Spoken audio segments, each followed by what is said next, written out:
silencing women on this day, International Women's Day. Mm-hmm. Yay, there it goes. Now it's picking me up. Hello and welcome to TRPG. We are a channel dedicated to the representation of marginalized folks so that we can all play games together. And here on the show that we're on right now, we like to interview folks of marginalized gender to talk about TTRPGs so that they can have a space to chat. So, before we get started, Darby, what's in your cup? Water from my sink. Oh, I'm so proud of you for drinking water. I have water, but I also have, I'm drinking Witch's Brew from the Dandelion Tea and Apothecary in Vancouver, Washington. And it's really good. It's like kind of spicy. It reminds me a lot of Warrior Princess from Friday afternoon. And it's a small business run by queer women as well. And so we love that. And it's really yummy. And my girlfriend's mom got it for me, which is really sweet. So yes. Also, I really love the word apothecary. It's one of my favorite words.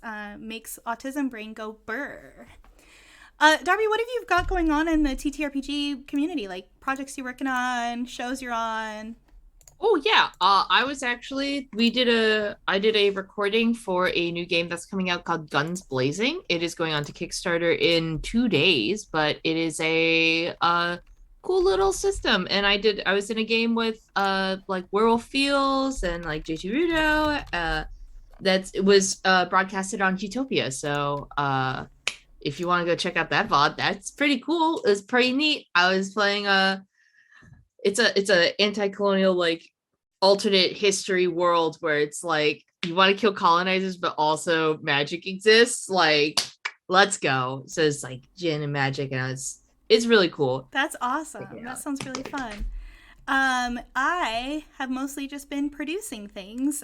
We have a really awesome show called The Orphans of Evermean, which is a show that is inspired by The Wiz, the movie musical, and that is an all-black cast, all queer, amazing cast, awesome people, very funny, and definitely worth watching for sure. So tune in for that. We took a break today, but we'll be back next Sunday. And then we also have, oh gosh, what else do we have going on? We just finished Lancer. We just finished Solstice. Coming up, we have our spring programming, so we have some stuff going on there that we will be announcing some casting calls for, so keep an eye out for that. And I've got like a really cool project that we're doing a 2-shot for coming up in April for Cthulhu Dreamt, which is a Kickstarter that my friends are putting on, and that is a game that is a sci-fi game with a accompanying metal album, which is really cool. So definitely excited about that. So Darby, would you like to introduce our first guest? Absolutely. So our first guest today is Leona Neelam Maple, avid lover of cats, chai, and all things intersectional and feminist. She has been in the tabletop RPG space for 5 years in varying capacities. So welcome in, Leona. Hello. Bow, bow, bow, bow, bow. What's in your cup? What is in my cup is a cup of it's a brand called Emmet Tea. It says Emmet Tea London. I found it in a Middle Eastern shop though, so I'm not quite sure what the deal is there. But this is a cardamom black tea.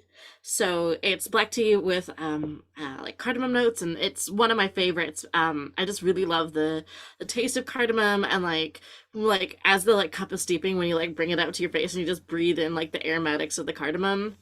And yeah, it's just very, very nice, and it's just a lovely black tea that I mix with a little bit of milk and a little bit of sugar, and that is what is in my favorite cup. I love a good cuppa. Every morning I have like my little British blend with a little milk and a little bit of agave, and I just love it. I grew up drinking chai, so like I need, like, literally as a child, I'm South Asian, so like literally as a child, like, you cannot escape the chai. It is every morning and every afternoon at 4 o'clock. So like chai as you might, you can't escape. Oh my god. Listen, I didn't want to escape because I love tea, and so like black tea has always been like my home base.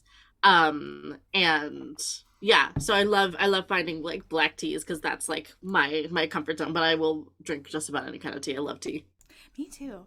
I can't really drink coffee anyway, and I'm in the Pacific Northwest, so it's kind of odd to be up here and not be able to drink coffee. But the good news is I made friends with Friday Elliott, so we get a little discount on. We actually have our own flavor in her shop, which is really cool. Friday's the best. Friday is so sweet. I love playing. I love having her on the channel, and I just love working with her, and she's just the sweetest. So I forgot what I was going to ask you. I was about to, oh no, I was going to tell you. So like the best chai I ever had, it was like randomly at this like wilderness school. I was there to like learn about plant medicine, but they had tea for us to drink while we were there. They just like said bring your own mug, and because they didn't do paper mugs, which is also really nice of them. But like they were like bring your own mug and you can have this tea, and it was like super peppery, which was interesting because I've never had. It was so good though. Was it? I don't even remember anything about it.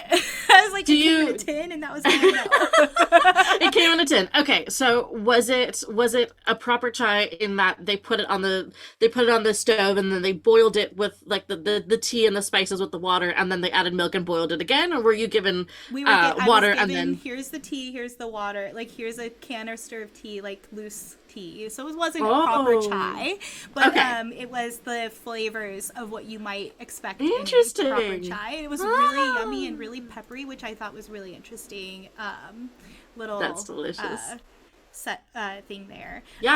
Black pepper is one of the strongest flavors I think in like the chai masala, like in the actual spices. But if you're ever like, I want a proper chai, put a pot on the stove, add your tea, add your spices, boil that with water, then add milk, boil again, double boiled, and that's proper chai. And then strain it. And then strain it and drink. Awesome. I'm going to do that. That sounds really good. Do it. Hit me up anytime. I will talk chai for days. I'm going to have that as a project next weekend when it's super rainy. Yes. So if you've been playing tabletop role-playing games long enough, you will have a story about someone you didn't love playing with. But instead, we want to focus on folks who make us feel welcome at the table. So who in the tabletop community keeps you coming back to the table? Oh, heck. I've had a bunch of lovely experiences over the last couple of years, I want to say. I'm gonna say two different names. I really loved playing with Alyssa, and I'm forgetting Alyssa's Twitter, Shawltails, at Shawltails on Twitter. I really adored playing with Alyssa. We were playing Dresden Files, and one of the things that I like to do as a South Asian person is make explicitly South Asian characters. And so Alyssa very like embraced it, and like there were all of these South Asian elements of like South Asian mythology in this Dresden Files game that I was in, and like I didn't it was all stuff that she had researched on her own, and then because she was doing all of this research, I was even more inspired to like also do my own research about my own culture's mythology and like give her even more information. But I just like I remember there was this little like fairy named Tomato, which means tomato. So we had a fairy named Pocket Tomato. We had an incident with lemon and chilies. Like there were just all of these beautiful moments that were happening, and like Alyssa just felt like a true ally in when I was playing, and I was just like every time she threw in a little something South Asian, I was like, oh my god, like what? Like it was just so delightful. So Alyssa and my home base of like tabletop RPGs at the moment is a Neon Lights Roleplay and a Pragmatic Unlimited. So I would be remiss if I did not mention those places as like the communities that keep me coming back to the table, and I'm always just like, oh my god, there's so much good stuff here. Like I want to play in all the things. I can't, but I can help make them happen, you know. Right. That's kind of like what I'm doing right now, right? Like I'm not in very many things anymore. I'm producing more than anything because I'm like I can't. I got to not do a bajillion shows. I got to be able to leave my desk. Yeah. So, what like I feel that's really super powerful, the ability to be like, no, my character is Southeast Asian. One of the coolest things I've ever seen watching a one shot was watching Honey, aka Honey and Dice, explicitly say my character is black, and then Draconix goes, I didn't think of that as a thing. My character is black too. Like I love that. That ability to be explicit about that and how powerful it is when you make that representation yourself, and then it strikes other people of being like, oh wait, I can do that too. Like, thank you Yeah. for doing that. Like, Yep. that's really, really cool. I will make all of my characters South Asian. There are very few times that I actively choose to not have a South Asian character. I'm like, I don't care. It's Vampire the Masquerade. Cool. They're still brown. Does Right. not matter. Yeah. Does not matter. Like, I don't No. like. I don't care how white your game is. I will find a way to make them brown. Like, and if I have to write a 1,000-year backstory to get them there, that's fine. No problem. True. You know, but like Different kind of 1,000-year vampire. Yeah. you know, but it's like I am not afraid to do that because it's really freeing, and like that moment when someone else sees it and like feels seen and heard and validated, it's like, oh yes. So yep. So that validation leads me to a question that we ask a lot of our guests. So a lot of queer folks have said on this show that they explored their identity through playing TTRPGs. As a demi, pan, and queer person, do you relate to that? Ooh, I don't know that I do. I don't know that I necessarily explore my identity through tabletop RPGs, but not so much, I think. I love most of the characters that I play in tabletop RPGs are aspects of myself that are kind of like tuned up or tuned down. So in that sense maybe, but like I think a lot of my characters are just inherently queer, inherently demi, and inherently pan. Like it's just kind of and inherently South Asian. Like it's just, I just kind of it's just like they just are, and that's kind of just like they just exist, and they will respond to everything that's happening as that person because that's who I am as a person, and I guess that's as far as it goes for me. Interestingly enough. Yeah, that is interesting. So I'm gonna switch gears a little bit here. So we also have talked a little bit about accessibility in the green room. So for those who haven't heard of them, what is Dots RPG and how did you get involved in that project? Oh my gosh, yeah. Dots RPG is a wonderful not-for-profit organization. They are focused on a number of things. One of their passion projects is creating really high quality braille dice. And I was invited to be a part of their board of directors, which was just a huge honor for me to so they reached out to me, they invited me, and it's just been an honor to be a part of that because yeah, it just is. And I feel like I've learned so much in the process. Like they told us all about like how that Braille Dice project is going and like, all the things that they learned along the way. And I was just like, I think I just sat there after that whole meeting, like just being absolutely mind blown by like just how much I was learning in the process. So anything that I can never do to support them, I'm always glad to do because they're wonderful people behind there too. That's so cool. Yeah. If you could make games more accessible, what's something that you would want to add on? Oh my gosh. Heckity heck. That's such a good question. Um Gosh, that's a tough one. I think um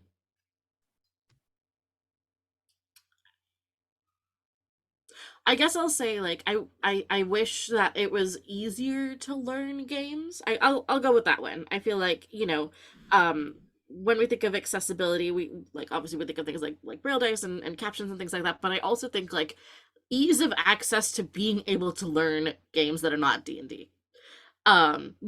You can learn D&D 1,001 ways, but ease of access to learning new games and like trying to wrap your head around a different game or is I think it's something that I'm currently struggling with. It's like I have 2 new game systems that I need to learn for one shots and short shots and things like that, and I'm just like I am a neurodivergent brain, and sometimes my brain just goes, no, I don't wanna. And I'm just like, okay, come on. Like, surely this isn't that. I can't sit and read a 200-page book. Like, are you kidding me? No. No, goodness no, I cannot. So It's the things that reason I make don't it, GM is because yeah, I can't sit down and learn a whole system. And so when I have friends who can do that, who can like sit down and just quickly learn a whole system, like Morshadi will run like a different system every time he runs a game on our channel. Or like I asked Christina once, hey, will you run Haunted West for us? And Christina was like, sure. It was super nervous, but like learned the game to run it on the channel, and it was one of the most beautiful campaigns that I've ever been a part of. But like, so I'm always like so happy when I find people who will do it or can do it. yeah. And I'm just not that person. I'm like, I'm not going to learn the game. So GM, No. be prepared. I'm going to know what dice I need to bring, and I'm going to know what playbook I'm playing. I will not know the moves. I did not know the moves and masks until the last episode of the campaign I was in. Yeah. So like, Yeah, and it's like I try so hard. Like I'm desperately trying to wrap my brain around some of these things. It's just like it's not. You know, it's just not happening sometimes. It's like I'm trying really hard to understand. Like, okay, I kind of get the gist of it, but it's like when someone is able to like explain it to you, like that's such a cool thing. Or like, you know, even things like videos. Like if I knew there was a video on like how to play, like I would try to like look that up or you know. I feel like that should be a thing. Yeah, it's there's some it's nice systems when that really there's- need it. Yeah. Like Yeah, Shadowrun. Oh goodness. Oh my yeah, god, I will Shadowrun not. is the worst.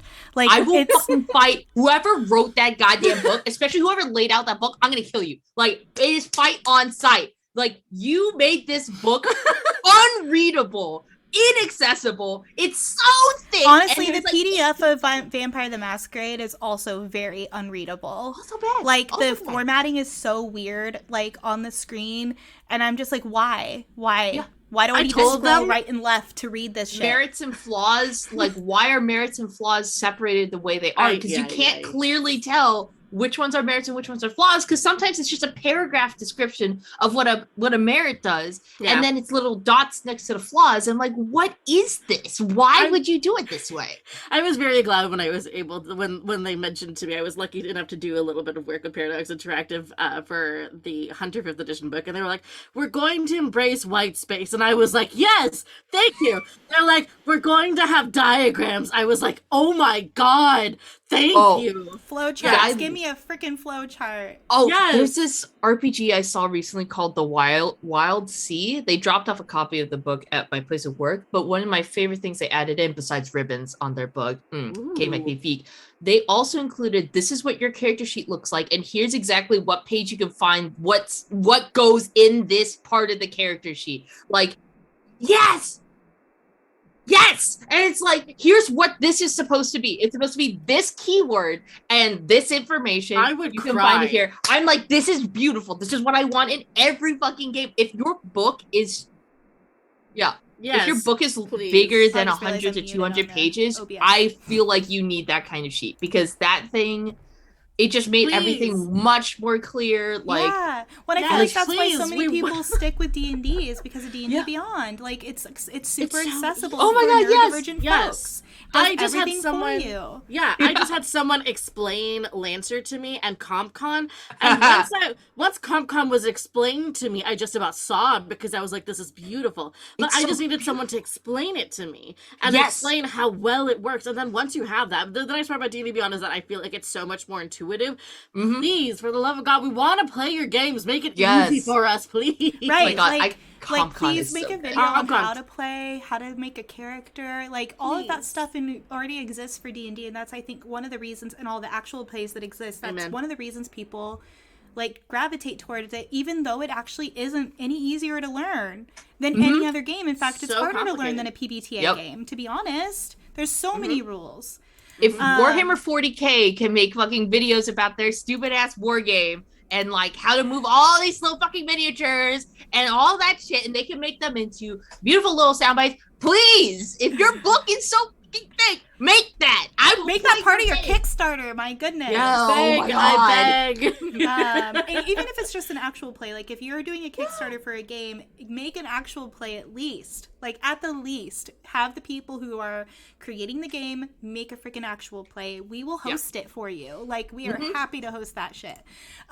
So we're kind of like branching into this other question I had. So what is your favorite non D&D game, and why do you love it?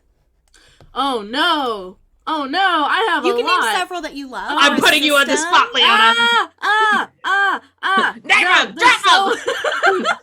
no. I play almost nothing but non-D&D games. There's so many good ones out there. Oh heck, do you want to be a swashbuckler and like travel an alternative version of the world? How about some 7th Sea? Do you want something that's easier than D&D? How about frick, what's it called? There's Fantasy Age, but there's also like Blue Rose. Blue Rose, you can check out Blue Rose. Blue House is Um, cool. yeah, I'm learning about Lancer. Lancer's real cool. I can see I can see Cat Cat dying in or chat Rose in the Zoom call is dying. like she's Um, at church. I play Scum and Villainy on the regular. I play 7th Sea on the regular. I play I'm just thinking of the stuff that I'm in regularly. If you want a really cool mech game that also has magic, Armor Aster Advent was really great. I really love that game. There are so many good games out there, and I love that I get to play so many of them. I'm very blessed. I'm very blessed. So yeah, I just listen, I could name off games all day. But there's a couple. Hopefully something works from that. So you're playing with a ton of people, but you're also being brought in as a sensitivity consultant for a lot of different projects. And I saw you recently worked with Rumor Brokers. So what is your favorite part of working as a sensitivity consultant? I there's kind of two aspects. The first is I adore being able to be that safe space where people can bring questions. It's an honor because I realize that people are they're like, "Oh my god, I'm so sorry. Like I don't know the words. I don't know how to answer this." I'm like, "It's okay. I am not here to judge you. I am here to welcome you with open arms so that we can make your project better. You do not need to have the right words around me. That is my job is to give you the right words." And so that's part of it. The other part that's my favorite is when folks get that feedback and they're so open and receptive to it and they're able to adopt it, and it's beautiful because you see how that project kind of pivots and shifts and like grows for the better. um and that part is always like the bit that like brings me so much joy is when is the actual ability to help, and then the actual ability to like see that finished product and how it has grown and evolved is that's the shit. That's the good stuff right there. That's awesome. It's yeah, my job brings me so much joy. So what are some projects, so you've got a lot of projects going on that you've worked on. Who are some people you want to work with in the future? Or what kind of projects are you looking for in the future? Oh my gosh, that's such an interesting question. Y'all are really good at this. It's like we've been doing this for like a year or something. Well, and these are such fresh questions too. I'm like, oh my god, no one's ever asked me that before. Gosh, the beauty of what I do is that I can go kind of anywhere and help with just about anything. So every project has been so unique in scope and shape and size. Would love to I would love to work with Wizards of the Coast. I would love to go like straight to the top and work with Wizards of the Coast, and like if they are sincerely willing to listen and like have an open heart and just take feedback and be open to changing things, that I think that would be super cool. I would also really love to work with um more more video game companies. I think the video game industry is a lot bigger. It's a little bit more conglomerate. It's a little bit more hard to kind of push through into that industry, but I really really would love to see that happen. We have so many video game franchises. Like that's the reason Gamergate exists is because of video games, you know? But I think there is room in there and there is value in the work that I do. And if I could, I would love for someone in the video game industry to be like, all right, let's take a chance on that. Let's see what this can do and see how it can pop off for us. And, you know, work on a bigger name video game and help them create beautiful things in their game and in their project, because ultimately my goal is to make your project succeed And bring you in, not in the middle of the project, not towards the end of the project. Let's bring consultants in at the beginning. Yeah. Especially black and brown consultants, because like there's so many problems in the industry, and even like well-meaning white folks are stepping in shit constantly. Like you Yep. gotta bring people in at the beginning of your projects if you want to be inclusive, especially if you're trying to be inclusive. Like the idea of people trying to be inclusive and then not having people of color in the team is disgusting. Like, I'm sorry, but no. Yeah, that's no, not how shit works. it's wild. Like, I'm just gonna say it. Blizzard, I would love for you to hire me because I've seen your diversity charts. We saw how that went down. The diversity points thing doesn't work. And if you bring consultants in, a queer white woman is not diversity. No, no. If I'm it's the most not. diverse person at your table, you're doing it wrong. You're doing it wrong. That's not intersectional. That's not how it works. And I would love it if a company like Blizzard brought me in at a conceptual phase to talk to them and explain all of this stuff in a way that hopefully makes sense to them. Because I think their final product would be so much richer for it. And the reason why that's good business, your bottom line succeeds, not just mine.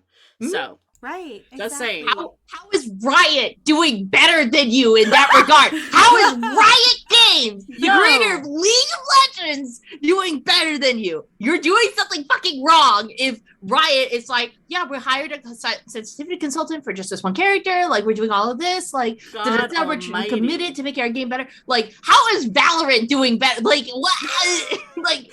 I will say I loved when League of Legends came out with Neela, and I was like, oh, Brown Girl! Oh my god, hey! yes. Oh, like, they're coming out with so many POC like champions now. I'm like, yes, give me this. Give me so came out recently, and they had their druid as like a big beefy lady, and I was like, yes, give us body diversity too. Yes. Like, I explicitly will say my characters are fat sometimes. I'm small fat, but like I'm fat, so like I will say explicitly like my character is fat.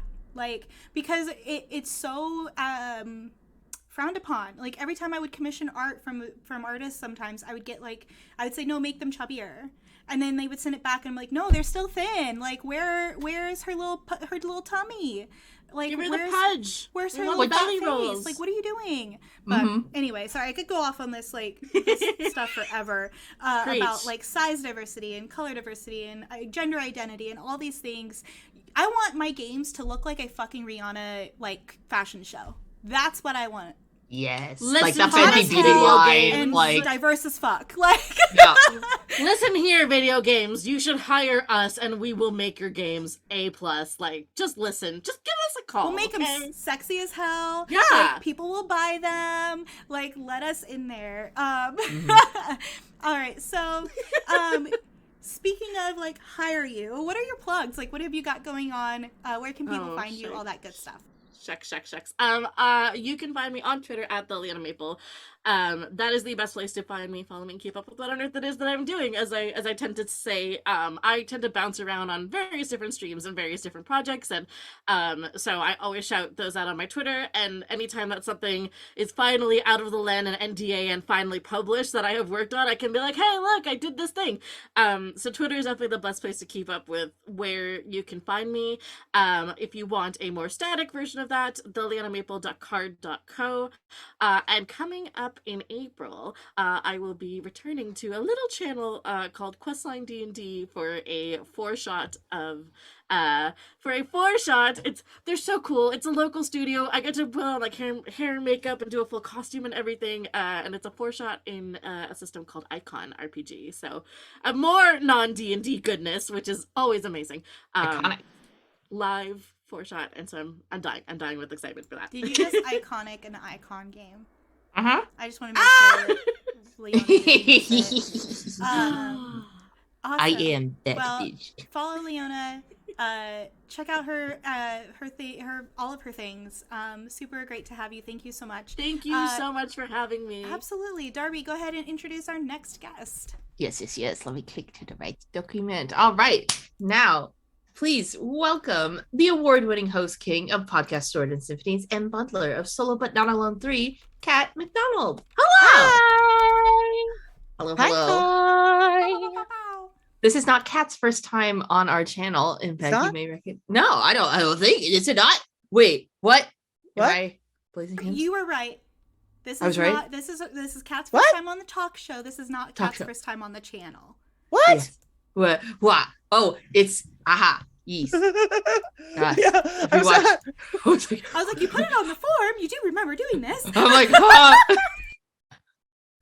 At she's some like, point, I must have remembered it if I put it on the form.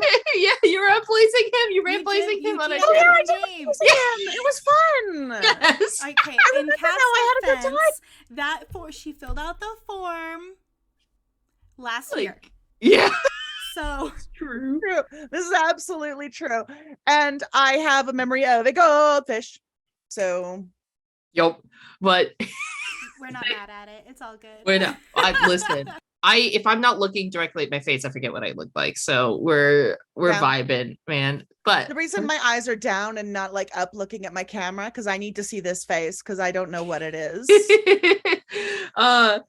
Yeah, but a hopefully paper. you've not forgotten what's in your cup.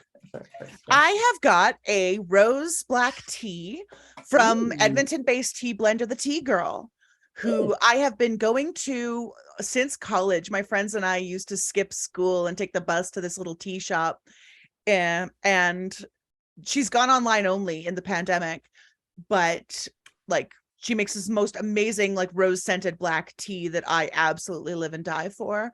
She was also the one who got me on bamboo leaf tea, which I adore. Like when you're in the mood for a green, but it's too late at night and you're elderly, bamboo leaf tea has got you covered. Caffeine free, but still with that like bright herbaceous flavor. It's good stuff. As a, You as know. a fellow TTRPG elder, because like being over 30 apparently is old in this community. Oh, I know. And I'm 36, so I'm often the oldest person at the table. Joke's on you, I'm 37. Hey, Oh. I turned 37 in August, so I'm almost there. Wow. I've only got 4 more years till I'm there. I'm 26. Yeah, you baby. Oh.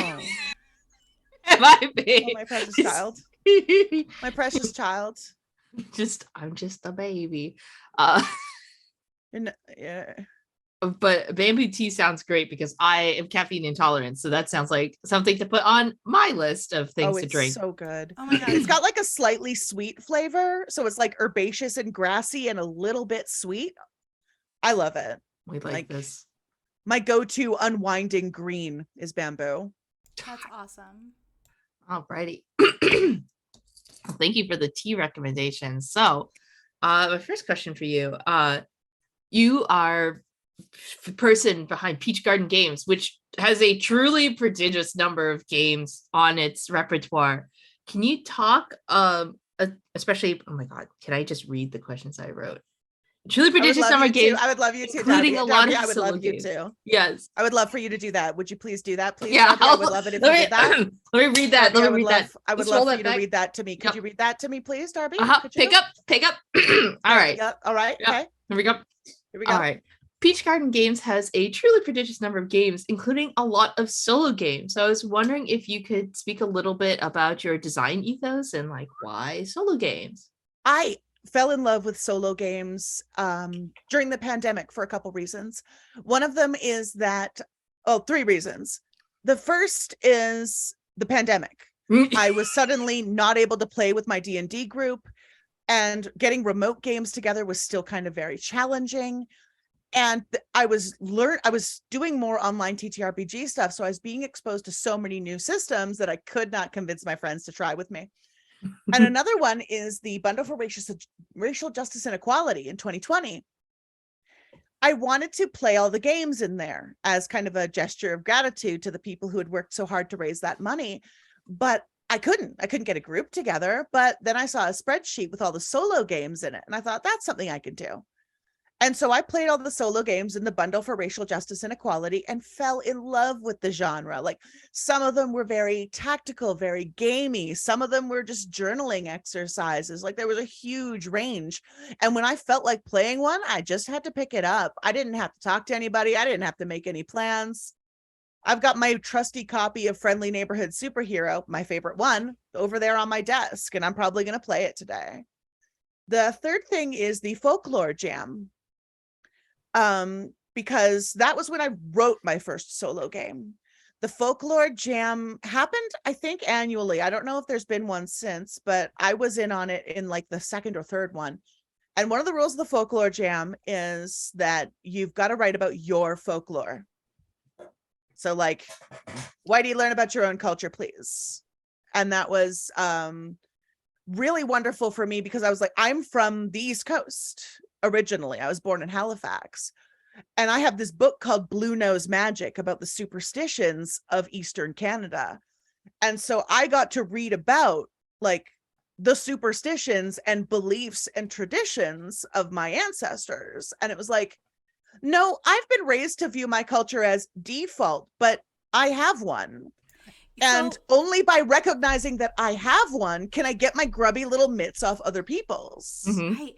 Well, and so what's interesting, I recently read about how that like a lot of white folks lost their culture through white supremacy as well, Yeah. because it Oh, yeah. was safer to identify as default rather Yeah. than to embrace your culture. And as a person with culture, I'm like, I'm a cultured white. Like, my dad's Portuguese, he was not born in this country.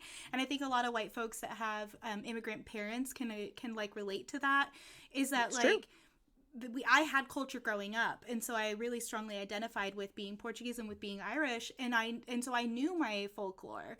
And it's such Yeah. a bummer that other white folks don't look into it. Like, do your Yep. 23 and Me, and then go read the folklore and stop trying to make ninja shit.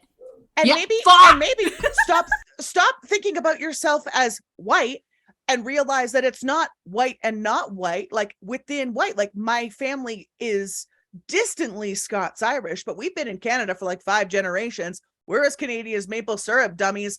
I don't care what our tartan is. We're not Scottish. And Nope. like my family is ridiculous. My family's absurd. But like to me, Eastern Canada is my culture, and Eastern Canada is who I am.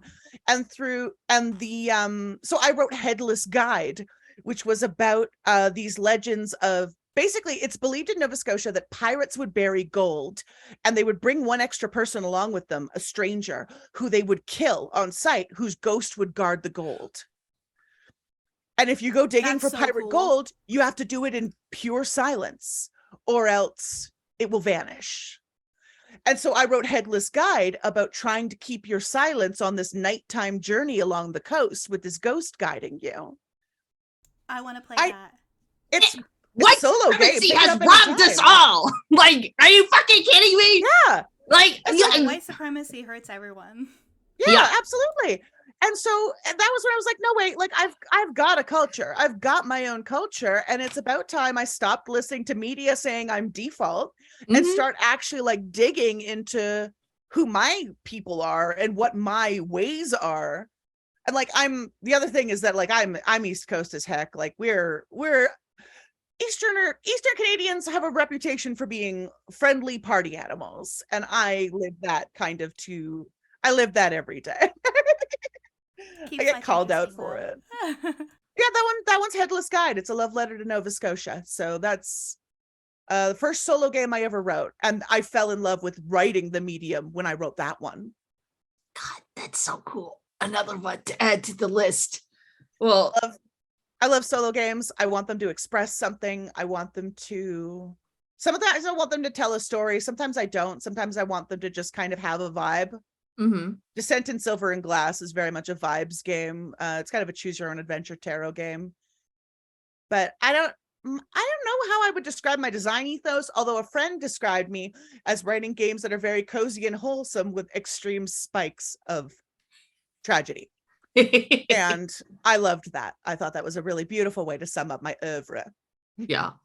Do you find it cathartic to play solo games? I really do. I genuinely do.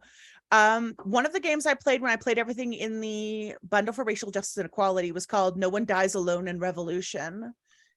And that is a poetry writing game about like eulogies for fallen comrades in a revolution. And it was so beautiful. It was so moving. And like you can journal them and you can write them, or I just honestly just theater of the mind them. I don't typically write a lot when I'm playing a solo game, but I just take myself on a little imagination journey. And I've done a tears for real. That'll happen. Awesome. Wow.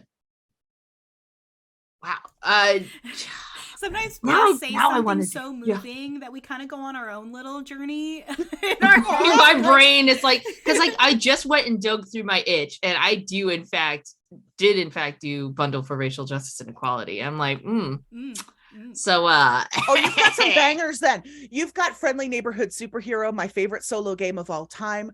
You have got the Estate of Baron Archambaud, an Ingrate, a game that has inspired me ever since I played. It's a puzzle game for one.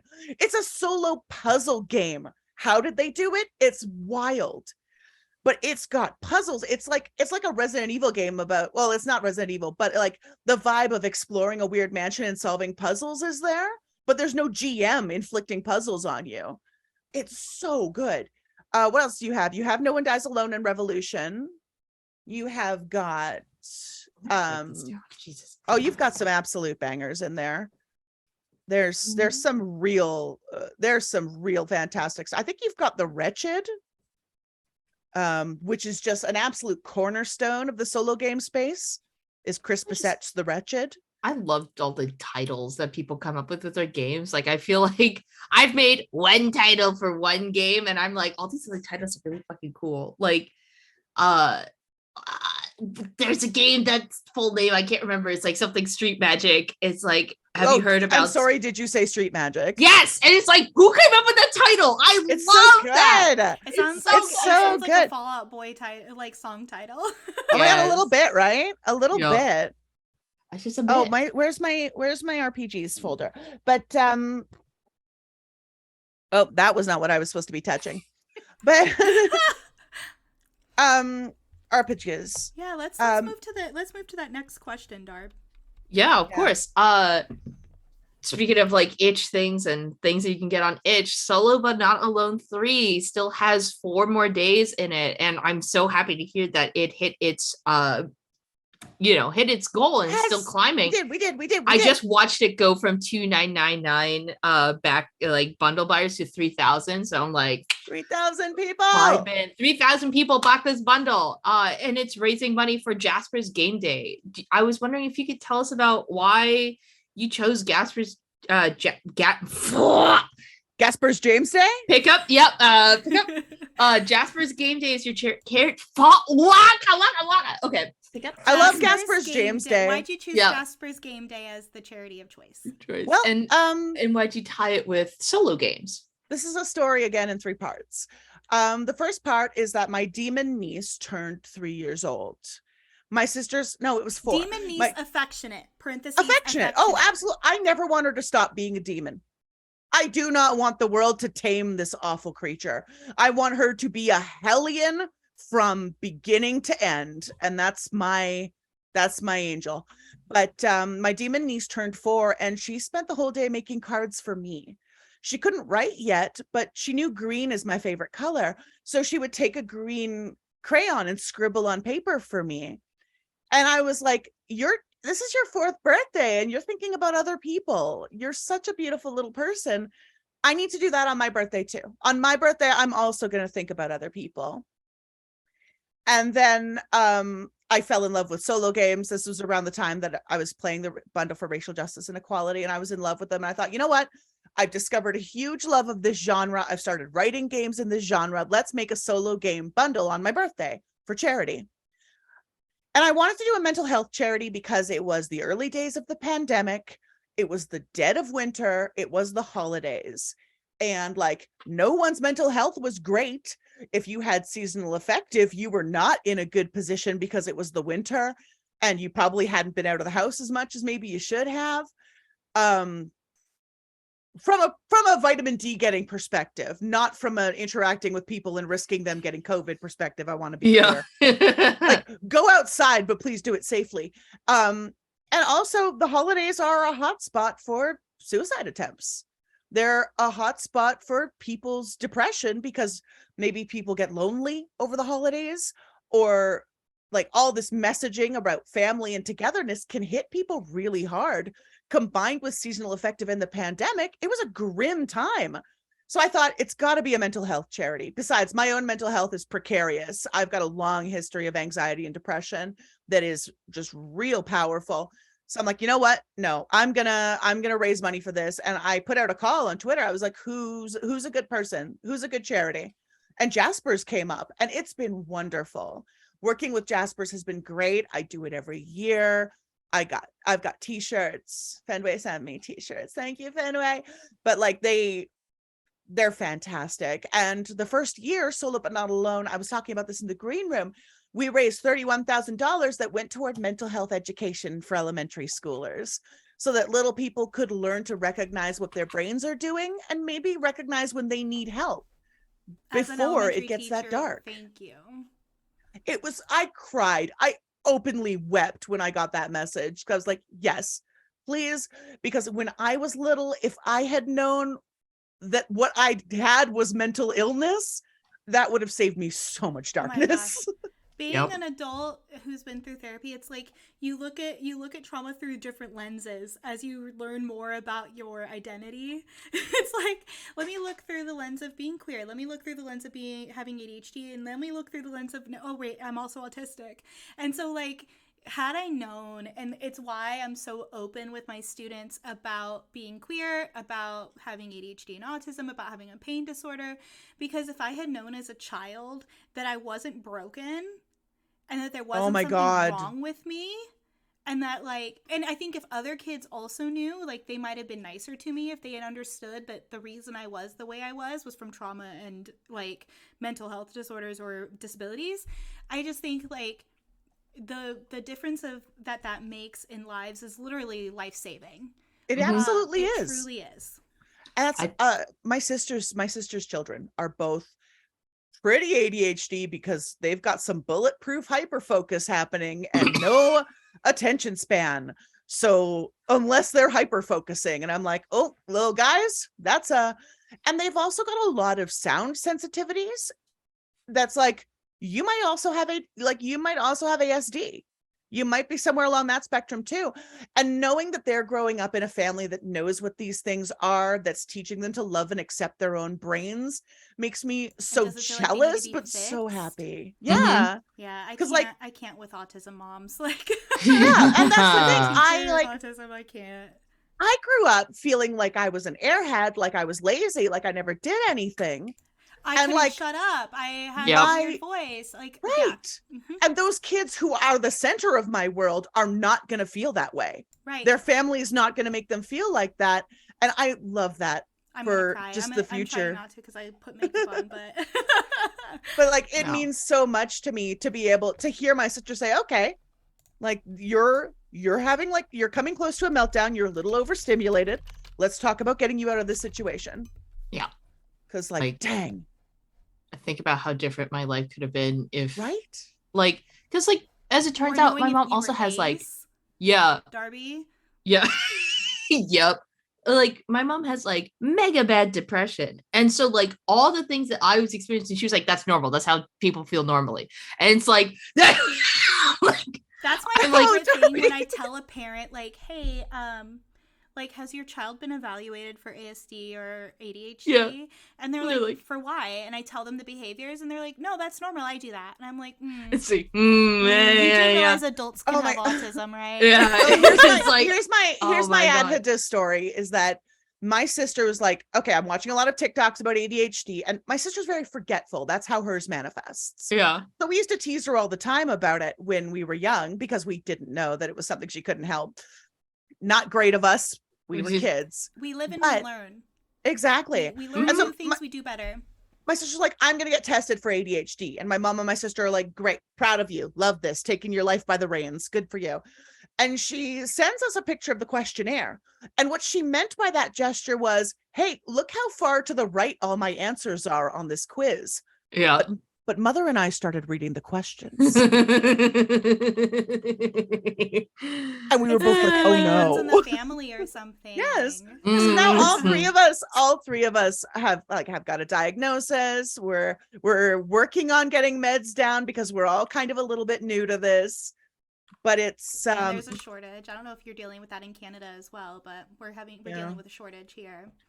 And Mama went from like, no, there's like, I don't want to feel like there's something broken about my brain. I don't want to feel like there's anything wrong with my brain, to like looking up YouTubers about ADHD and sending me like videos about it. Like my mom has made huge strides, given that she comes from a time when you did not talk about mental health or neurodivergence. That's so beautiful. I'm very proud of her for that, That's actually. so awesome. I'm proud of your mom too. I don't know her, but I'm proud too. That's Yeah. beautiful. Growth. Yeah, genuinely. The one time, like my dad, I was explaining what anxiety feels like, and last time I saw my dad, which was 3 years ago. I get to go see him again in April, which I haven't seen my dad since December 2019, so it's been a long time. But the last time I was with my dad in person, he goes, all right, I admit it, I've got anxiety, and so does your grandma. I'm like, Dad, there's a reason that grandma like would yell at me about wearing a coat when it was 70 degrees outside, which is to me, that's warm, and like would drive at like 5 miles an hour and couldn't drive herself anywhere that was outside of her small town. Like why she was constantly worried about every little thing, constantly making sure that we were eating 3 meals a day with a snack in between. Like she was always so on top of these things, and it was very clear she has anxiety. She has passed, and then my dad finally admitted it, and I'm just like, if my dad had known when he was younger, would he have self-medicated? And so it's like our parents are from a generation where they were self-medicating a lot, with drugs and alcohol and things like that. And what their lives how different my life would have been and how different his life would have been if he had been able to say that when he was when he was 20 years old. You know, speaking as somebody whose father self-medicated PTSD with alcohol and engaged in some behaviors that did a number on us, I'll tell you that much. Yeah. Oh, like, yeah. If he'd been willing to pursue like mental health and mental health treatment, things would have been different, I think. And that's part of why, like, I don't speak to him, but I've made it very clear that unless he gets therapy, it's not even on the table. Yep. Because I just can't. But it's protect your peace. Absolutely. Absolutely. It's not your job to take care of your parents. It's not. They grow or goodbye, you know? Yeah. Like a weird blessing in disguise with the pandemic was like, I was forced to spend a lot of time with my mother, and like that time, which could have been bad. It could have been really bad, but it ended up being like she learned a lot about how she reacts to things, like has influenced like my mental health, and like also finally getting down that I do in fact have depression and anxiety, and I'm not just making it up because I'm a teenager. That's because that was a big thing, because she's an immigrant to the US. Like they don't talk about mental health in Korea like at all. So she was just repeating things she heard from other people, like that teenagers make up like suicide, like she was like, oh, people make up suicide threats all the time, so you weren't being serious. But I was like, that was like, I don't know who told you that out of my parents' friends, but like, or my friends' parents, but like they were fucking wrong, dude. Like you were super bad. She's like, I now realize that. And it was like a really good, now I can actually have conversations with her and like address, like she'll like start talking and then she'll see how I'm reacting. She's like, okay, we're going to breathe. I'm going to come back in an hour because I'm getting heated about this. And she'll still have her moments where she goes backwards, but she's like learning. That's beautiful. It's like we love growth. Nice thing. We love growth. We love growth. And she's now learning perfection. We accept growth. And we just that's what we want to see, is people trying. Absolutely. And so, you know, like your mom is trying. I love that. We've got one last question. It has nothing to do with mental health, really, but watch me. Yeah. I mean, it depends. I mean, truly, everything goes back to that, right? Yeah. Everything, you could tie everything to philosophy or something like Wikipedia hub, you know. I just wanted to ask about Sword of Symphonies, which is going into its 3rd season and has won awards and is up for more awards this cycle, I think. Cusco. And I was just wondering. Oh no, we were up for best show at Cusco. Yeah. I was wondering if you could talk about non-donated for that. Non-donated. Oh, Words. Can you talk about the game and what, if any, changes you're bringing in for its third season? Yeah. Darby, listen, no one speaks proper words in my presence. I'm a black hole of proper words. Everyone on the Roar to Heaven team calls them helicopters now. At least three or four people I know says everybody. Like Capitiller is my favorite, like, change the letters around word. Capitiller. That's a good one. Yeah, they're cute. So it's Sword of Symphonies. Sword of Symphonies was started when I wanted to playtest my game, Heroic Chord, which, by the way, I am going through some major revisions. There's another edition coming out. There's very large things in store for Heroic Chord, the game that is.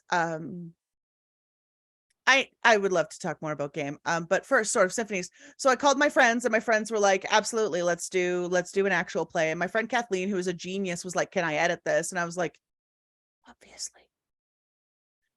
Kathleen composes original music. Kathleen's our sound designer. She's amazing. My friend Kirsten is a genius. She's an awful little gremlin creature. So she really kind of, I'm an award-winning GM because I have had to learn to deal gracefully with Kirsten. And so I don't mean that disparagingly. Kirsten's amazing, but she's extremely. Yeah, she throws me a lot of curveballs, and I've become very quick on my feet because of her. And it's Heroic Chord is a game about a world that underwent a cataclysm 100 years ago. It's kind of post-apocalyptic. The mountains across the center of the continent melted, flooding everything with silt. And so humanity was kind of set back hugely. They're kind of pushed to the fringes of this continent. And at this time, all the gods were asleep in the form of these divine monuments. So all of the characters in this game are rangers, people who have survived a journey to visit one of these stone monument gods, and who now have powers they can use to defend humanity. My favorite thing about it is actually, guess what? I'm talking about it, Nikki. First of all, the stat line, I don't believe intelligence is a real thing, and I don't believe it has a place in stat lines. Fight me. So the stats are adaptability, subtlety, sensitivity, understanding, and daring. None of these have anything to do with your mind or body. You can play any kind of mind or body in this game without being penalized.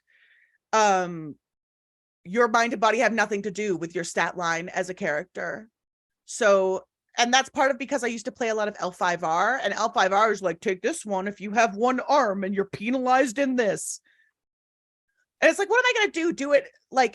Do an athletics penalty for a wheelchair user? Have you seen wheelchair basketball, idiot? A person can be perfectly athletic with any kind of body, get bent.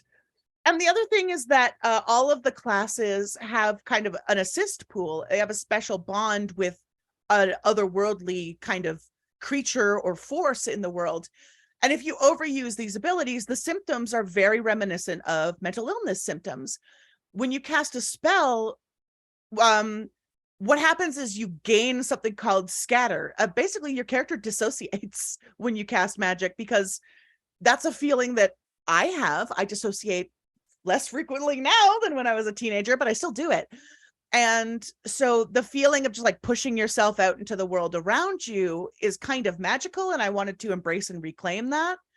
And like, there's a class that when they overuse their connection to the dead, they get depressed. Like they get massively depressed because they have grown too close to the dead.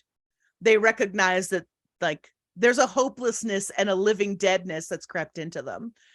And so like the more I work on this game and the more I write it, the more I realize that it's kind of a love letter to mental illness and to the brains and bodies that are not cast as heroes. And I wanted to make a system in which everyone was free to just be like, no, that's the kind of body my character has. Get wrecked. Because this pilgrimage was in your backstory. So it's like, whatever you say about your character, you did one cool big voyage already. You've already proven yourself as a capable adventurer. You're not starting from nothing. Like, it's assumed, like, if you're doing this adventure, like, on a prosthetic leg, you did it. You figured it out. It's backstory now. So don't question it. You did it. Whatever. That's very, very passionate for me. Changes I'm bringing in for the third season. I'm actually completely scrapping the HP mechanic.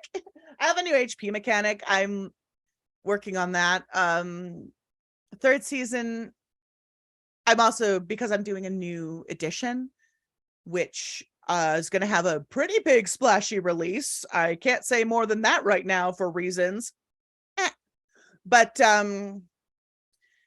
this third edition is going to be really something, and I'm excited to showcase it on Sort of Symphonies and to show everybody about it, because it's a game that prioritizes teamwork and togetherness and creative problem solving and freedom.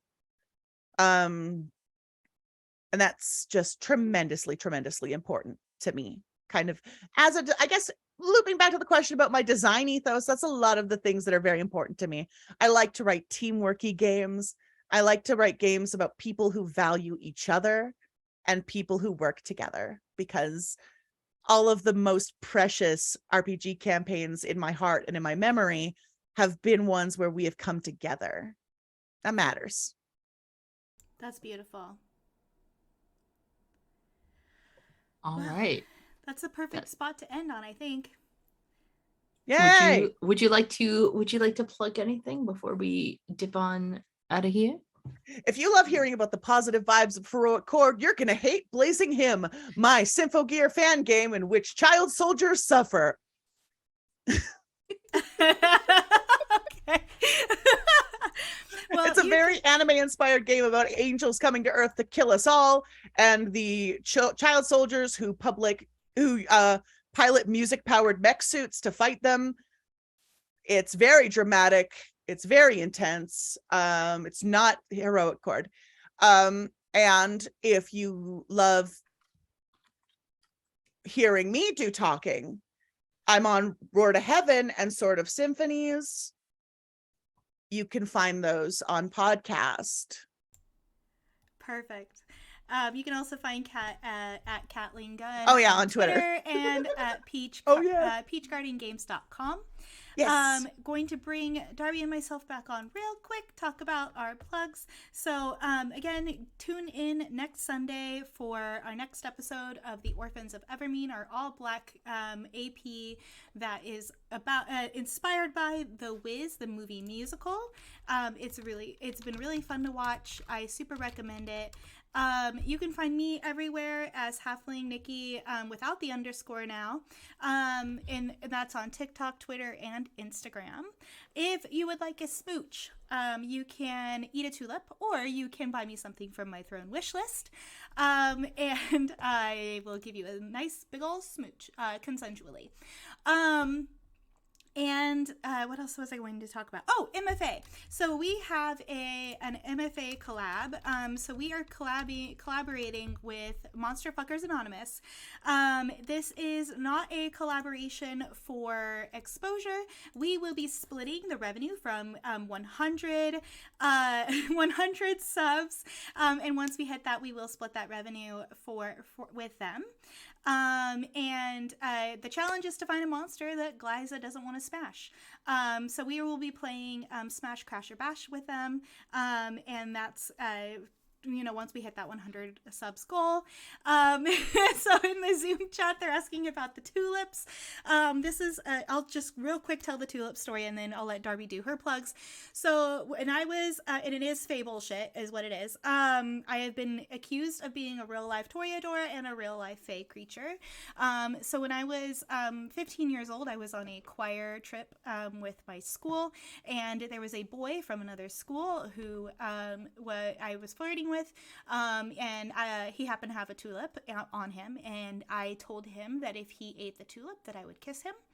And sure enough, he ate the head of that tulip. It did not make him sick, fortunately. And I kissed him on the cheek. The very next morning, I woke up and that same boy was in the courtyard of my hotel, serenading me. So yeah. And then I gave him a kiss on the lips, because you serenade me and you get a smooch. So you buy me a gift, you get a smooch. You serenade me, you get a smooch.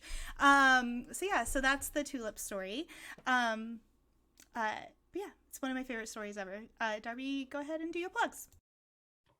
Oh boy. Hello, hi. You can find me and follow me on any handle, Chaotic Darby. I do stuff. I play games. I am also the community manager for TTRPG, Hell which yeah, you is this remembered own and channel. I didn't I remember.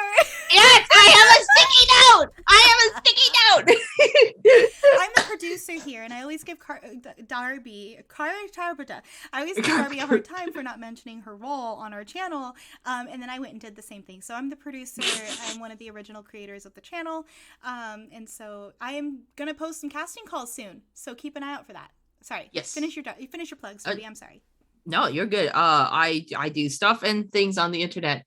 I am gearing up to start streaming again soon since my work schedule is now solidified and I'm not, about to hop out of the country for a bit. So you can find me on Twitch, Chaotic Derby. I'll be doing stuff. I may have done the thing of like, ooh, new thing to hyperfixate on and bought a bunch of stuff to do printmaking. So you maybe catch me on a stream learning how to carve things and maybe not chopping off my fingers in the process. So Amazing. yeah, fun times. All right. Thank you, everyone, for watching, and we will see you on the internet.